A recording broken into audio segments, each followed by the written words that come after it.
गरीब की पत्ता बिरयानी। रामकिशन बहुत ही गरीब था, जो कि अपनी पत्नी माला के साथ रहा करता था। एक दिन रामकिशन माला से कहने लगा, अरे ओ माला, सुनती हो? इस बार खेतों में चावल की उपज कुछ ज्यादा ही हुई है। हमारी तीसरी सालगिरह भी आने वाली है। क्यों ना हम बिरयानी की दावत दे दें? तुम्हारे हाथों में तो जादू है, जादू। भी दावत करने के लिए कोई कारण जरूरी थोड़ी है। हम किसी को सालगिरह की नहीं बताएंगे, वरना सब तोहफे लाएंगे। मैं नहीं चाहती कि जिसकी माली हालत खराब हो वो भी हमको तोहफा दे। माला और रामकिशन अपने घर बिरयानी की दावत की बातें कर रहे थे कि तभी बाहर बकरियों को चराती हुई बिजली भाभी उनकी ये सारी बातें सुन लेती है और बिजली की रफ्तार से जाकर अपने पति गंगू को बताने लगती है, जो कि दाल भात खा रहा था और वो दाल भात उसके मुंह और हाथों पर भी लगे हुए थे। अच्छा, क्या गरीबों वाली दाल चावल खाती रहती हो? तुमको पता है माला भाभी अपने घर में बिरयानी की दावत देने वाली है। बिरयानी का नाम सुना ही था कि गंगू की आंखों में चमक आ जाती है और गंगू की आंखों में सितारे भी नजर आने लगते हैं और उसके मुंह से लार गिरने लगती है। उठने वाली है और मैं दाल चावल खाऊं। मैं तो चला बिरयानी लेने। गंगू बिना बिजली की पूरी बात सुने वहाँ से भाग जाता है और बिजली उसे पुकारते हुए कहती है, अजी सुनिए तो, दावत है नहीं, होने वाली है। अजी सुनिए। अब गंगू रामकिशन के घर का दरवाजा हाथ में खाली थाल लिए खटखटाता है और रामकिशन उसे देखकर सब समझ जाता है और अपना माथा पीट कर कहता है, उफ, ये बिजली भाभी भी ना। गांव में भले बिजली ना आए, लेकिन ये हर जगह की खबर लेकर आ जाती है। ऐसे ही दिन गुजरते हैं और रामकिशन और माला दोनों गांव में बिरयानी का न्योता देकर आते हैं। गांव की कुछ औरतें माला की दावत में मदद करवाने भी आती है। कोई प्याज छील रही थी तो कोई चावल उबाल रही थी। तभी शांता काकी लाठी के सहारे चलती हुई आती है और उन्हें देखकर माला कहती है, अरे शांता काकी, आपने क्यों तकलीफ की? हम यहाँ सब काम करने के लिए हैं, तो आप शाम को दावत में आ जाती। अरे माला, तो हम पहले ही जाते, लेकिन हमारे घुटनों में बड़ा दर्द था। तो राजू है ना, ये मुआ हमको औरतों के पास लेकर गया था, वही समय लग गया। औरतों के पास? मैं कुछ समझी नहीं। तभी पीछे से राजू आकर बोलता है, अरे माला भाभी, ये और तो कहना चाह रही है। खैर, कैसी चल रही है सब तैयारी? मैं जानता हूँ आपकी और भाई की शादी की तीसरी सालगिरह है, तभी ये सब हो रहा है। आपको कैसे पता भाई साहब? मैं सब जानता हूँ। आखिर रामकिशन मेरा जिगरी जो है बन गई। और भाभी, ये सब परोसोगी कैसे? हाय राम, मैं तो भूल गई। बिरयानी के चक्कर में किसी को ये ध्यान नहीं रहा। कोई बात नहीं, मैं रामकिशन के साथ पत्तल और डूने लेकर आता हूँ, ठीक है?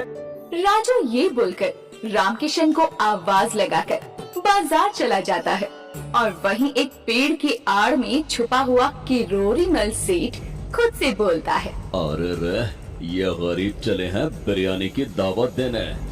दावत तो तब देंगे ना जब ये किरोरी दावत होने देगा।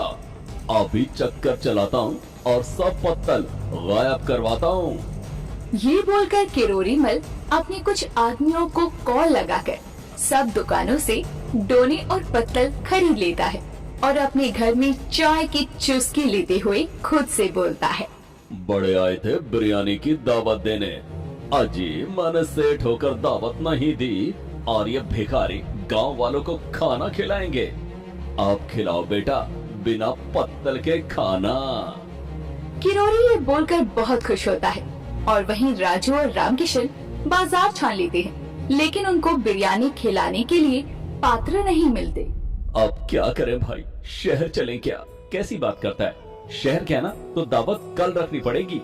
अरे नहीं नहीं, फिर तो बिरयानी बासी हो जाएगी। और देख, गर्मी भी तो कितनी है। रामकिशन और राजू थके हारे घर आते हैं। अब क्या करे मुन्ना, यही तो दुविधा हो गई।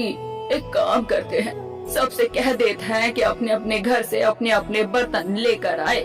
नहीं काकी, हम दावत दे रहे हैं, भीख नहीं जो सब बर्तन लेकर आए।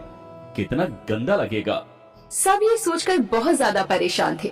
वहीं किरोरी मल सेठ दोने और पत्तल से घिरा हुआ बैठा खुद से बोलता है। मैं हूँ किरोरी, हाथ न लगने दूं फूटी कौड़ी। अब क्या करोगे राम किशन? बड़ा मजा आएगा जब गांव वालों के आगे तुम्हारी बेइज्जती होगी। जहाँ किरोरी अपनी चाल से खुश था, वहीं रामकिशन के घर लोग दावत के लिए आने लगते हैं और माला रामकिशन का चेहरा मुरझाया हुआ था, तो राजू उसकी मुस्कान वापस लाने के लिए माला से पूछता है। अरे भाभी, आपकी साड़ी तो बहुत सुंदर है, आप कहाँ से लेकर आई? बड़ी जच रही है आप पर। ये साड़ी तो मेरी माँ ने शहर से दी है। दुकानदार बता रहा था कि मद्रास की साड़ी है। क्या मद्रास की साड़ी? राजू ये बोलता है और उसकी आंखों में चमक आ जाती है। भाभी, आप सब मेहमानों को रोके रखो, मैं अभी आया। अरे ये मुआ राजू कहीं बर्तन लेने के लिए मद्रास तो नहीं निकल लिया ना? क्या काकी कुछ भी बोलती हो आप? कुछ देर में सब मेहमान आ जाते हैं। राजू भी वापस आता है, लेकिन उसका सफेद कुर्ता गंदा हो चुका था और उसके हाथ में बहुत सारे बड़े पत्ते थे। अरे मिट्टी में खेल कर आ रहा है क्या? ऐसा ही कुछ समझ ले। और ये ले, ये क्या पत्ते? ये किस लिए? राजू की बात माला समझ जाती है और राजू के हाथ से पत्ते लेकर उन्हें अच्छे से धोकर साफ करती है और उस पर सबको बिरयानी परोसती है और सब बड़ी चाव से खाते हैं। अरे माला भाभी, आपकी ये पत्ता बिरयानी तो लाजवाब है। पेट भर गया लेकिन नींद नहीं भरी। कैसे बनाई है, मुझे भी सिखाना। सब बिरयानी खा रहे थे कि तभी रामकिशन का ध्यान राजू के घुटने पर जाता है, जिससे खून रिस रहा था। ये क्या, तेरे घुटने से खून? हाँ भाई साहब, ये खून कैसा? अरे वो भाभी की मद्रास की साड़ी देख मुझे याद आया कि हम मद्रास के लोगों की तरह पत्तों पर भी तो खाना परोस सकते हैं। तो मैं पत्ते तोड़ रहा था पेड़ से और गिर गया। पगले, तूने मेरे लिए इतना कुछ किया। तू मेरा सच्चा दोस्त है। अब रुलाएगा क्या? चल पत्ता बिरयानी खाते हैं। यहाँ राजू ने रामकिशन की इज्जत बचा ली थी। वहीं किरोरी अपने सर को पीटता हुआ खुद से बोलता है। हाय राम रे, ये गरीब की पत्ता बिरयानी ने तो एक दफा फिर से मेरा काम खराब कर दिया। अब इतने सारे डोने पत्तल का मैं करूँगा क्या? किरोरी की चाल नाकामयाब होती है और सब माला और रामकिशन के घर गरीब की पत्ता बिरयानी का आनंद लेते हैं। इसीलिए कहते हैं दोस्तों, आपके लाख दुश्मन हो लेकिन साथ देने वाला एक सच्चा दोस्त हो तो आप 100 मुश्किलों को पार कर सकते हैं। सुनहरी जादुई राखी। देवपुर गांव में अनूप और गुड्डी अपने माँ पापा के साथ छोटे से घर में रहते थे। हे भगवान जी, कल रक्षाबंधन है। हमारे पास इतने पैसे नहीं है कि हम राखी खरीद सके और गुड्डी को देने के लिए कोई खास तोहफा भी नहीं है मेरे पास। भैया, मुझे कोई तोहफा नहीं चाहिए। तुम माँ पापा मेरे साथ हो, यही मेरे लिए खास तोहफा है। काश मैं तुम्हारी पसंद के तोहफे दे पाता। ओहो भैया, तुम भी ना। रुलाओगे क्या? तुम चिंता क्यों कर रहे हो? मेरे पास कुछ पुराने कपड़े के धागे हैं, मैं उसी से तुम्हारे लिए राखी बना लूंगी। तभी घर के बाहर से धड़ाम की आवाज आई। हे प्रभु, हाय रे मेरी कमर, आए आए। आप ठीक तो है ना? जी चलिए अंदर चलिए। ये क्या हो गया? अब मैं बाजार में फूल कैसे बेचने जाऊंगा? आजकल धंधा भी मंदा चल रहा है। कल आधे फूल भी नहीं बिके, आज भी फूल नहीं बिके तो। आप चिंता मत कीजिए, मैं जाऊंगी। बच्चों, तुम अपने पापा का ध्यान रखना। माँ, गांव के पीछे वाले जंगल में बहुत सुंदर फूल हैं। मैं वहाँ से फूल लाकर बेचूंगा। देखना सारे फूल बिक जाएंगे। पर बेटा। हाँ, पापा को चोट आई है। जब तक पापा ठीक नहीं हो जाते तब तक मैं फूल बेचूंगा। आप उनका ध्यान रखो। भैया, मैं भी तुम्हारे साथ चलूंगी, तुम्हारी मदद करूंगी। अच्छा ठीक है गुड्डी, चलो। गुड्डी अनूप खाली टोकरियों के साथ जंगल की ओर निकल जाते हैं। जंगल में बहुत सारे रंग बिरंगे खुशबूदार फूल थे। गुड्डी अनूप दोनों फूलों को तोड़कर टोकरियों में जमा करते हैं। तभी अनूप की नजर एक पेड़ के पास सुनहरी रोशनी पर पड़ती है। गुड्डी, वो देखो, वहाँ कुछ चमक रहा है।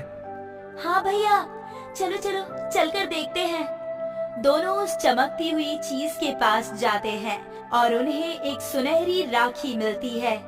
अरे वाह भैया, ये तो कितनी सुंदर चमकने वाली सुनहरी राखी है। हाँ गुड्डी, ये तो बहुत सुंदर है, पर ये किसकी है और इस जंगल में कैसे आई? भैया, यहाँ तो कोई दिख भी नहीं रहा हमारे सिवा। अनूप को भी जंगल में कोई नहीं दिखता जिसे वो पूछे कि राखी किसकी है। वो राखी को अपने साथ रख लेता है। गुड्डी और अनूप फूलों की टोकरी के साथ बाजार जाते हैं और फूल बेचने लगते हैं और कुछ ही देर में उनके पास बहुत भीड़ इकट्ठी हो जाती है और उनके सारे फूल बिक जाते हैं। आज उनकी बहुत अच्छी आमदनी हुई थी। माँ, पापा, माँ, माँ, माँ, माँ, पापा, देखो माँ, आज हमारे सारे फूल बिक गए। हाँ माँ, हमारे पास बहुत भीड़ हो गई थी और कुछ ही देर में सारे फूल बिक गए। अरे वाह बच्चों, तुमने तो कमाल कर दिया। अरे वाह बच्चों, तुमने तो कमाल कर दिया। गुड्डी अनूप को सुनहरी राखी बांधती है। अनूप गुड्डी को एक तोहफा देता है। तोहफे में रंग बिरंगी चूड़ियाँ थी। गुड्डी को चूड़ियाँ बहुत पसंद है। धन्यवाद भैया। बच्चों, ये सुनहरी राखी तुम्हारे पास कैसे आई? माँ, कल फूल बिकने की खुशी में आपको बताना ही भूल गए। गुड्डी और अनूप पूरी बात अपने माँ पापा को बताते हैं। फिर दोनों गांव के पीछे जंगल की तरफ जाने लगते हैं। ये तो गरीब गुड्डी और अनूप है। अरे बाप रे, इतनी सुंदर सुनहरी राखी इन गरीबों के पास कैसे आई? जरूर चोरी किया होगा इन्होंने। शुभम एक लालची और घमंडी लड़का है जो अनूप के पड़ोस में रहता था।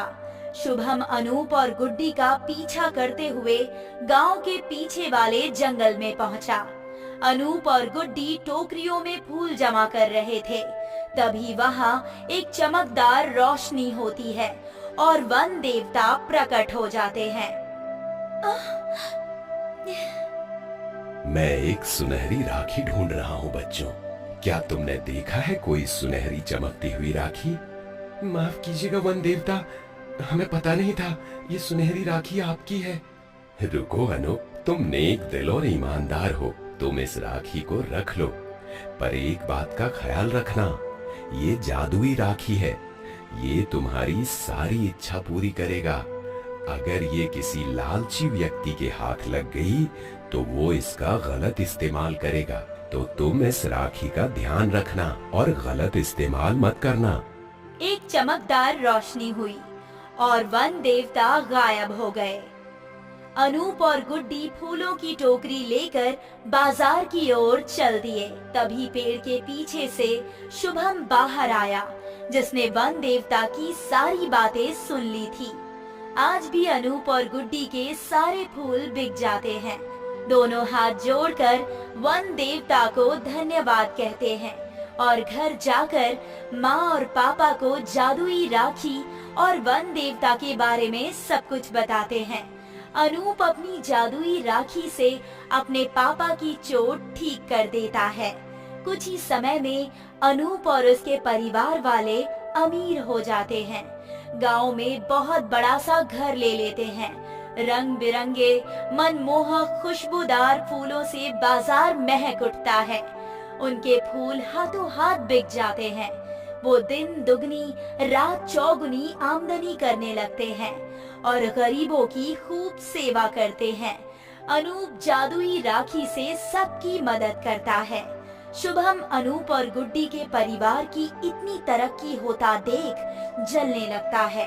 शुभम अनूप की राखी चुराने की योजना बनाता है। जब अनूप और गुड्डी बाजार जा रहे थे तो शुभम उनसे मिलता है। अनूप, मैं तुम्हारी जादुई राखी और वन देवता के बारे में जानता हूँ। ये राखी मुझे दे दो। शुभम अनूप के हाथ से राखी को जबरदस्ती छीनने की कोशिश करने लगता है। तभी एक तेज रोशनी होती है और वन देवता वहाँ प्रकट हो जाते हैं। शुभम, तुम एक लालची लड़के हो। शुभम गायब हो जाता है। वन देवता, शुभम कहाँ गया? वन देवता, शुभम कहाँ गया? शुभम अपने घर पर है और उसे राखी के बारे में कुछ भी याद नहीं रहेगा। मैंने उसकी याददाश्त मिटा दी है। वन देवता, आप ये जादुई राखी ले लीजिए। आपका बहुत शुक्रिया। आपकी वजह से हम सब बहुत खुश हैं और हमारे पास सब कुछ है। आप ये राखी किसी जरूरतमंद गरीब नेक दिल व्यक्ति को दे दीजिएगा। अनूप, तुम और तुम्हारा परिवार बहुत नेक दिल और भले हैं।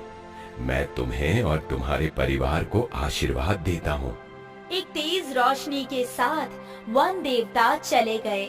गुड्डी और अनूप अपने घर आ गए और जंगल में घटी सारी घटना अपने माँ पापा को बताने लगे। और उसके बाद वो सभी हाथ जोड़कर वन देवता को धन्यवाद कहते हैं। वन देवता के आशीर्वाद से अनूप और गुड्डी का परिवार खुशी खुशी एक अच्छा जीवन व्यतीत करते हैं और गरीबों की खूब सहायता करते हैं।